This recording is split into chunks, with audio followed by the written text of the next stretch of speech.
I'd found two injured, perverted little snakes, and they would not stop trying to crawl down the collar of my shirt. I was dangling one from each hand, right in the middle of scolding them, when the text boxes suddenly appeared in front of my eyes. OMG, those are the brooding male lead and the unhinged villain. How dare this side character talk to them like that? She used to bully them when they were kids. She's a major reason they had their villain origin story. This whole chance encounter was actually planned by both of them to get their revenge. They just burned through too much of their energy fighting. Once they recover, they'll use their true forms, yards and yards of them, to crush her and eat her. What? I've never bullied a snake in my life. But the two snakes coiled around my wrist did exactly what the comments described. They bared their fangs at me. I found them on my way home, two small snakes fighting on the edge of the walking path. It was interesting enough that I stopped to watch from a distance. One was the color of polished ink, the other a stark porcelain white. They were barely a foot long, two thin little things that were, in their own way, kind of cute. But they fought with the fury of dragons. Their upper bodies were tangled in a tight knot, mouths gaping wide. Both were already showing signs of the skirmish, little scrapes and nicks on their scales. The white snake managed to roll over, pinning the black one. It reared back, fangs bared, ready to strike at the other's head. Just as it was about to land the blow, its eyes met mine, and it froze. I wondered if I'd startled it. The black snake seized the opportunity, twisting and sinking its teeth into the white one from below, instantly reversing their positions.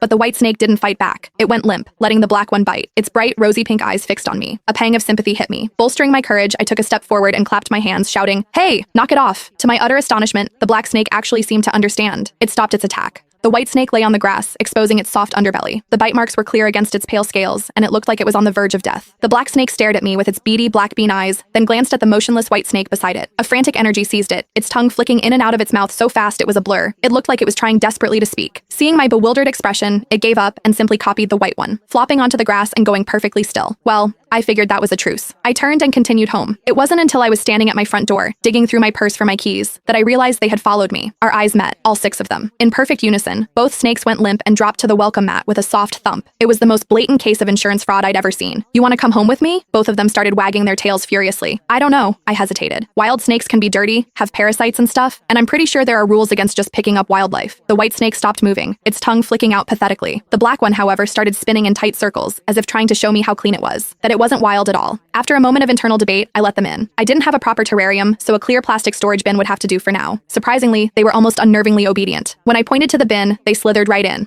I spent a while on my phone, using an image recognition app to figure out what they were. The consensus was corn snakes. Following the app's recommended links, I found a beginner's guide and ordered some antiseptic spray and other supplies for delivery. While waiting, I spoke to the bin. "From now on, I'll call you Ash," I said to the black one, "and you'll be Ivory." I didn't actually expect them to understand. My impression of snakes had always been that they were cold, detached creatures, not particularly in tune with humans. When the supplies arrived and I was unboxing the antiseptic, I said aloud to myself, "Okay, Ivory, you're first." To my shock, the little white snake nudged the lid of the bin with his head and slithered out on his own. He even rubbed against my palm like a cat, a bizarrely affectionate gesture. Inside the bin, Ash curled into a tight, miserable ball in the corner, head lowered. He wasn't even flicking his tongue anymore.